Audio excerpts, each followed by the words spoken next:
بسم اللہ الرحمن الرحیم۔ جیسا کہ آپ کو معلوم ہے کہ 2 مارچ کو بلوچ کلچر ڈے منایا جاتا ہے، اور آج جو میں نے لباس سے بتن کیا ہوا ہے وہ بلوچ کلچر ڈے کے حوالے سے ہے، اور بلوچ بھائیوں سے یکجہتی کے لیے میں نے یہ لباس تن کیا۔ گو کہ آج کا جو ہمارا پروگرام ہے وہ اس حوالے سے نہیں ہے، اس حوالے سے ہم نے ایک الگ رپورٹ تیار کی ہے جو ہمارے دیکھنے والوں کو ہمارے پیج پہ نظر آ جائے گی۔ آج جو ہم نے بات کرنی ہے وہ 3 مارچ سے شروع ہونے والے Dera Jat off road challenge jeep rally کے حوالے سے ہے، اور جو ڈیرہ اسماعیل خان میں ثقافتی کلچرل جو فیسٹیول منعقد کیا جا رہا ہے، جس کو ماضی میں میلہ اسپان کہا جا رہا تھا، اس حوالے سے بات کرنی ہے۔ اس وقت آج میں نے کچھ اخبارات دیکھے ہیں قومی لیول کے، جس میں اس ایونٹ کے حوالے سے اشتہارات چھپے ہوئے ہیں، جن میں قومی اخبارات بھی ہیں، پشاور کے اخبارات ہیں، یقیناً ان میں کرہ کے ایبٹ آباد اور دیگر علاقوں کے بھی اخبارات ہوں گے۔ تو مجھے اس بات کا اور مجھے یہ پروگرام کرنے کا خیال اس لیے آیا کہ ڈیرہ اسماعیل خان کا میلہ ہے، اور ڈیرہ اسماعیل خان میں علی امین نے ذاتی حیثیت سے اخبارات کو اشتہارات دیے ہیں اور ویب چینل کو دیے ہیں، لیکن حکومتی سطح پر جو لوکل اخبارات ہیں یا لوکل میڈیا، ان کی کوئی سرپرستی نہیں کی گئی۔ حالانکہ یہ میلہ ڈیرہ اسماعیل خان کا ہے، تو یقیناً ڈیرہ اسماعیل خان کے میڈیا کو اس سے استفادہ حاصل کرنا چاہیے تھا، جیسا کہ حکومت کی جانب سے اور جو منتظمین ہیں ان کی جانب سے کہا جا رہا ہے کہ یہ کلچرل جو ایونٹ ہے اس میں پاکستان بھر سمیت دیگر ممالک سے بھی لوگ آ کر شرکت کریں گے، لیکن یہ انتہائی افسوس کا مقام ہے کہ جو ڈیرہ اسماعیل خان میں یہ میلہ ہو رہا ہے، اس کی میڈیا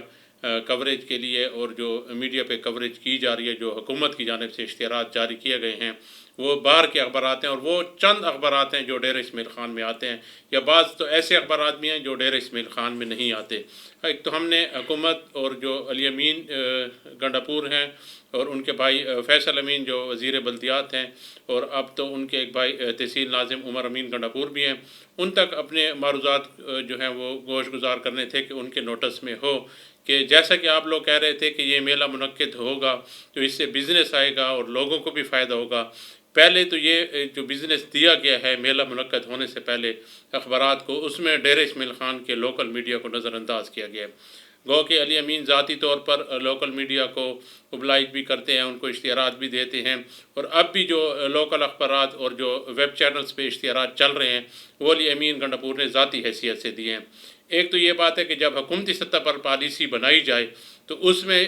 جو مقامی میڈیا ہے اس کو نظر انداز نہیں کیا جانا چاہیے۔ میرے ساتھ ابو المعظم ترابی ہیں، ان کی بھی کچھ معروضات تھی، کچھ ان سے بات کریں گے، پھر کچھ میں اپنی بات کروں گا۔ تو ترابی صاحب، اس حوالے سے آپ کی کچھ باتیں تھیں جو آپ کر رہے تھے، تو آپ بھی ہمارے سننے والوں کو اور جو اعلیٰ حکام ہیں ان تک آپ بھی اپنی بات پہنچا دیں۔ دیکھیے، مجھے کچھ یاد پڑ رہا ہے، شاید آپ کو کنفرم یاد ہو کہ پچھلی دفعہ جب یہ کار ریلی ہوئی تو ایک رپورٹ آئی تھی کہ اس میں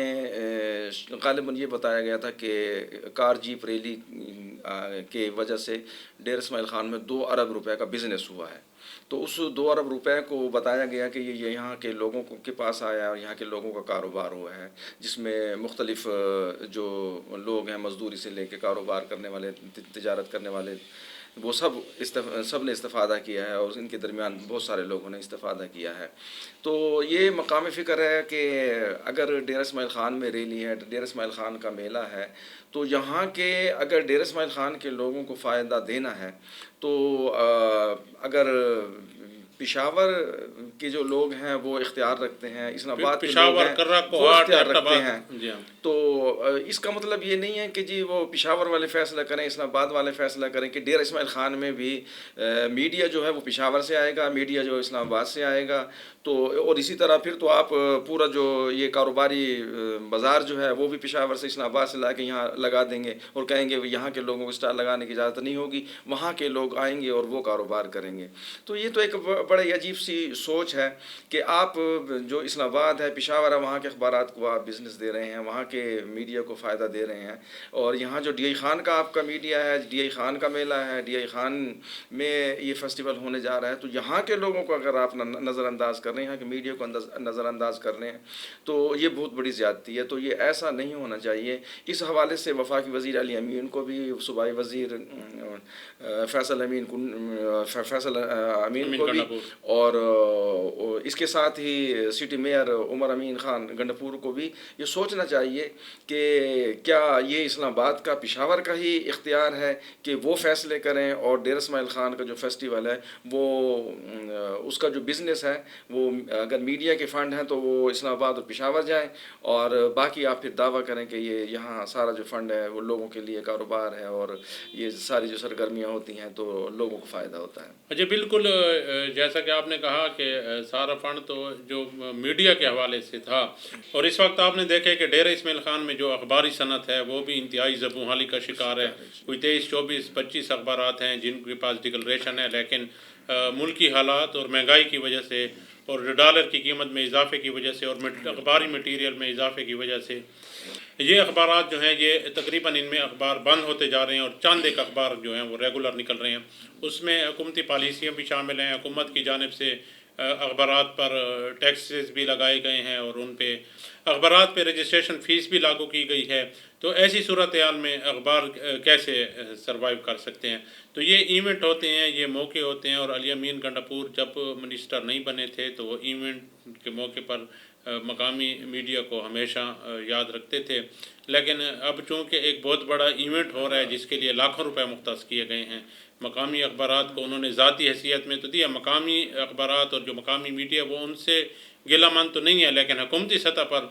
جو پالیسیاں بنائی جا رہی ہیں اس میں یہ لوگ کہتے ہیں کہ ہمیں بھی اس میں حصہ ملنا چاہیے تھا. آج جو لوکل اخبارات کے کچھ ہمیں ایڈیٹرز ملے ہیں تو انہوں نے بڑی ناراضی کا اظہار کیا ہے، اور وہ بڑے اس بات پہ خفا تھے کہ باہر سے آنے والے اخبارات میں جہاں ڈیرہ اسماعیل خان میں ان میں بیشتر اخبارات آتے بھی نہیں ہیں، جو کچھ آتے ہیں تو وہ انتہائی چند پیپر ان کے آتے ہیں. ان میں بڑے بڑے اشتہارات لگے ہوئے تھے ڈیرہ اسماعیل خان کے ڈیرہ جات میلے کے حوالے سے، لیکن لوکل اخبارات میں یہ اشتہار شائع نہیں ہوتے. دیکھیں، ایک قاعدہ اور ایک ضابطہ ہوتا ہے نا کہ آپ نے اس طرح کرنا ہے. تو اگر ڈیرہ اسماعیل خان میں آپ کسی کو نظر انداز کریں گے اور کسی کا حق ماریں گے تو یہ میلہ جو ہے پھر ڈی آئی خان کا نہ ہوا، یہ پشاور کا ہو گیا، اسلام آباد کا ہو گیا. اور جس طرح آپ نے بات کی ہے کہ وفاقی وزیر علی امین جو ہیں وہ ذاتی حیثیت میں سپورٹ کرنا یہ علیحدہ بات ہے. جی بالکل. لیکن وہ جو سپورٹ ہوتی ہے وہ تو ان کی اپنی ذاتی دلچسپی ہو گئی اور ذاتی ایک تعلق کی بنا پہ ہو گیا، یہاں کے علاقے کے نمائندے کے طور پہ ہو گیا. لیکن جو ایک سرکاری طور پہ سپورٹ ہوتی ہے، جو ایک سرکاری طور پہ ایک ضابطہ ہوتا ہے، کچھ اخلاقیات ہوتی ہیں، تو ان میں اگر اسلام آباد کا اور پشاور کا ہولڈ ہو تو پھر تو اس کا مطلب یہ ہے کہ ڈیرہ اسماعیل خان جو ہے وہ اسلام آباد کا ہے، جو ڈیرہ اسماعیل خان جو پشاور کا ہے وہ یہاں کے لوگوں کا نہیں ہے. تو سرکاری اداروں کو، سرکاری محکموں کو اگر اس طرح کے اختیارات اور اس طرح کی منمانی کرنے کی اجازت دے دی جائے تو میرے خیال میں یہ تو بہت بڑی زیادتی ہے کہ یہاں ڈیرہ اسماعیل خان کا میڈیا جو وہ محروم رہے، ڈیرہ اسماعیل خان کے لوگ جو ہیں وہ محروم رہیں، اور اسلام آباد اور پشاور کے لوگ جو ہے وہ فیض حاصل کریں. تو یہ پھر ڈیرہ اسماعیل خان کا میلہ نہ ہوا، ڈیرہ اسماعیل خان کا فیسٹیول نہ ہوا، ڈیرہ اسماعیل خان کا بزنس نہ ہوا، یہ تو اسلام آباد اور پشاور والوں کا ہو گیا. ہاں جی بالکل. جیسے دیگر کاروبار ہیں اور حکومت کی جانب سے اور منتظمین کی جانب سے یہ کہا جا رہا ہے کہ اس میلے کا انعقاد کا ایک مقصد یہ ہے کہ یہاں لوگ آئیں، یہاں پہ کاروبار پھلے پھولے، اور یہاں کی جو دستکاری ہے، یہاں کی جو کھجور ہے، اور یہاں پہ جتنے بھی یہاں کی مصنوعات ہیں باہر کے لوگوں تک پہنچیں. تو اسی طرح ڈیرہ اسماعیل خان کا اپنا ایک میڈیا ہے، ڈیرہ اسماعیل خان کے اپنے اخبارات ہیں، سوشل میڈیا ہے، الیکٹرانک میڈیا ہے، تو ان کو بھی اسی طرح توجہ ملنی چاہیے. اس جو میڈیا سے وابستہ افراد ہیں ان کو بھی روزگار ملنا چاہیے تاکہ وہ بھی اس سے استفادہ کر سکیں. اس کے ساتھ ہی اپنے میزبان عرفان مغل کو اجازت دیجیے، اور آج جاتے جاتے ایک مرتبہ پھر میں جناب ابوالمعظم ترابی کا شکر گزار ہوں کہ آج پھر ہمارے ساتھ تھے، اور میں اپنے بلوچ بھائیوں کو ایک مرتبہ پھر مبارکباد پیش کرتا ہوں کہ آج بلوچ کلچر ڈے ہے اور ہم نے بلوچ کلچر کو زیب تن کر کے یہ پروگرام کیا ہے. اجازت دیجیے. اللہ حافظ.